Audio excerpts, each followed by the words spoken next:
Hello viewers, আমি আজকে নবম দশম শ্রেণীর পদার্থবিদ্যা অধ্যায় 2 গতির অঙ্ক করব। এখানে অঙ্কটা লিখে রেখেছি।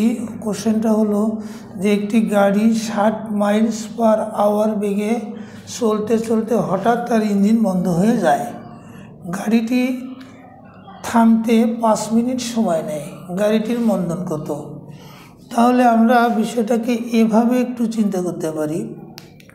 গাড়িটার মন্দন বের করতে বসে যে গাড়িটা ধরা গেল যে এই অবস্থান থেকে গাড়িটা এই অবস্থান থেকে ইউ বেগে চলতেছিল, যে হঠাৎ এটা এখানে বি বিন্দুতে এসে ব্রেক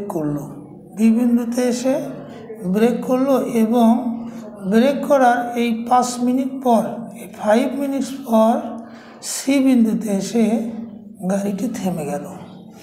তাহলে সি বিন্দুতে এসে যদি গাড়িটি থেমে যায়, তাহলে আমরা বলবো যে এই বি বিন্দুতেও কিন্তু গাড়িটার বেগ ছিল ইউ, এবং সি বিন্দুতে গাড়িটার শেষ বেগ আমরা ধরে নিলাম ভি। তাহলে আমরা জানি ত্বরণ সমান শেষ বেগ মাইনাস আদি বেগ ভাগ সময়।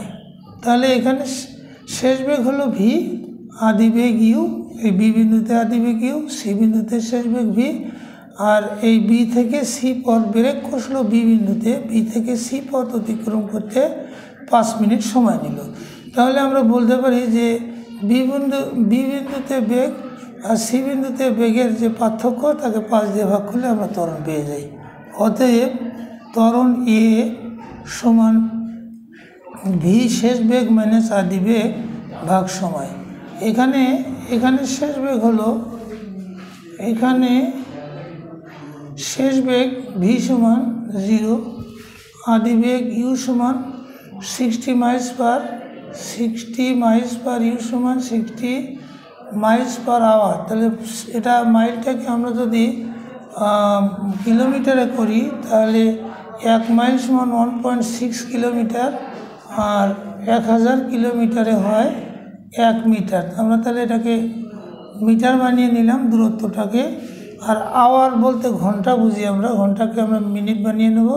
তাহলে 1 আওয়ার মানে 60 মিনিট, আর 60 মিনিটটাকে আবার সেকেন্ড বানিয়ে নেব 60 দিয়ে গুণ করে, 60 গুণন 60।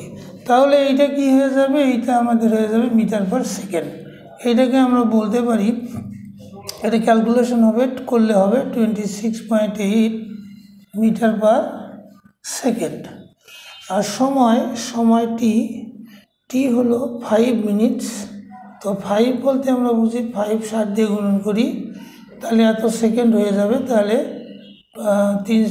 5 6 30, 300 সেকেন্ড হবে।